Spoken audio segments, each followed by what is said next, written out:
നമസ്കാരം. കുട്ടികൾ പുകവലിച്ചതിന് ജാമ്യമില്ലാ വകുപ്പ് ചുമത്തിയത് എന്തിനാണ്? പ്രതിഭ MLAയുടെ മകനെതിരെയായ കഞ്ചാവ് കേസിൽ എക്സൈസിനെതിരെ മന്ത്രി സജി ചെറിയാൻ പ്രതികരിക്കുകയാണ്. ഇപ്പോൾ ബുധനാഴ്ച കായംകുളത്ത് നടന്ന CPM രക്തസാക്ഷി പരിപാടിയിൽ പ്രതിഭയെ വേദിയിലിരുത്തിയായിരുന്നു കഞ്ചാവ് കേസ് സാരവൽക്കരിച്ച മന്ത്രി എക്സൈസിനെ കുറ്റപ്പെടുത്തിയത്.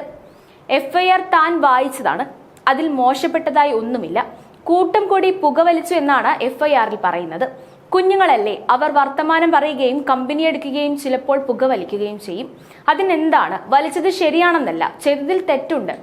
പ്രതിഭയുടെ മകൻ ഇങ്ങനെ ഒരു കാര്യത്തിൽ കൂട്ടുകൂടി, അതിന് പ്രതിഭ എന്ത് വേണം? അവർ ഒരു സ്ത്രീയല്ലേ, ആ പരിഗണന കൊടുക്കേണ്ടതെന്നും മന്ത്രി ചോദിച്ചു.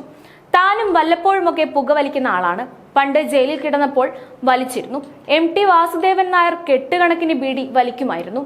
അത് ചിലരുടെ ശീലമാണെന്നും മന്ത്രി പറഞ്ഞു. പ്രതിഭയെ വർഗീയവാദിയാക്കി ചിത്രീകരിക്കാനുള്ള ശ്രമം നടക്കുകയാണിപ്പോൾ. കേരളത്തിലെ മികച്ച MLAമാരിൽ ഒരാളാണ് പ്രതിഭ എന്നും അദ്ദേഹം കൂട്ടിച്ചേർത്തു. കായംകുളത്ത് നടന്ന S വാസുദേവൻ പിള്ള രക്തസാക്ഷി ദിന പരിപാടിയിൽ പ്രതിഭയുടെ സാന്നിധ്യത്തിലായിരുന്നു മന്ത്രിയുടെ ഇങ്ങനെയുള്ള പ്രസംഗം. പ്രതിഭ MLAയുടെ മകൻ കനിവ് ഉൾപ്പെടെ 9 പേരെയാണ് കഞ്ചാവുമായി കുട്ടനാട് എക്സൈസ് സംഘം പിടികൂടിയത്. വാർത്ത പുറത്തു വന്നതോടെ മാധ്യമങ്ങൾക്കെതിരെ രൂക്ഷ വിമർശനവുമായി പ്രതിഭ ഫേസ്ബുക്ക് ലൈവിൽ രംഗത്തെത്തിയിരുന്നു. വ്യാജ വാർത്ത എന്നും മാധ്യമങ്ങൾക്കെതിരെ നിയമ നടപടി സ്വീകരിക്കണമെന്നായിരുന്നു പ്രതികരണം. എന്നാൽ MLAയുടെ വാദം തള്ളുന്നതാണ് FIRലെ വിവരങ്ങൾ. കേസിൽ 9ാം പ്രതിയാണ് കനിവ്. NDPS ആക്ട് 25B, 27B എന്നീ വകുപ്പുകൾ പ്രകാരമാണ് കനിവ് ഉൾപ്പെടെ 9 പേർക്കെതിരെ കേസെടുത്തത്. കഞ്ചാവ് കൈവശം വെച്ചതിനും ഉപയോഗിച്ചതിനുമെന്നാണ് FIR ചുമത്തിയിരിക്കുന്നത്. 3 ഗ്രാം കഞ്ചാവ് കലർന്ന പുകയില മിശ്രിതം, ദ്വാരമുള്ള പ്ലാസ്റ്റിക് കുപ്പി, പച്ച പപ്പായ തണ്ട് എന്നിവയാണ് സംഘത്തിൽ നിന്ന് പിടിച്ചെടുത്തതെന്നും FIRൽ പറയുന്നുണ്ട്.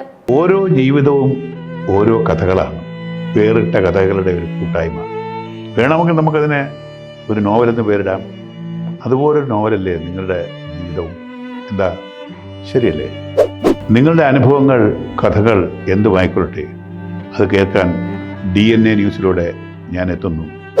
കഥ പോലൊരു ജീവിതം, അതിനായി ഞാൻ നിങ്ങൾക്ക് വേണ്ടി കാത്തിരിക്കുന്നു.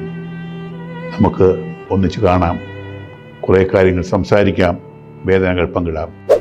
നിങ്ങളുടെ വിഷയങ്ങൾ, അനുഭവങ്ങൾ അത് ഞങ്ങളെ അറിയിക്കേണ്ട വിലാസം താഴെ കൊടുക്കുന്നു.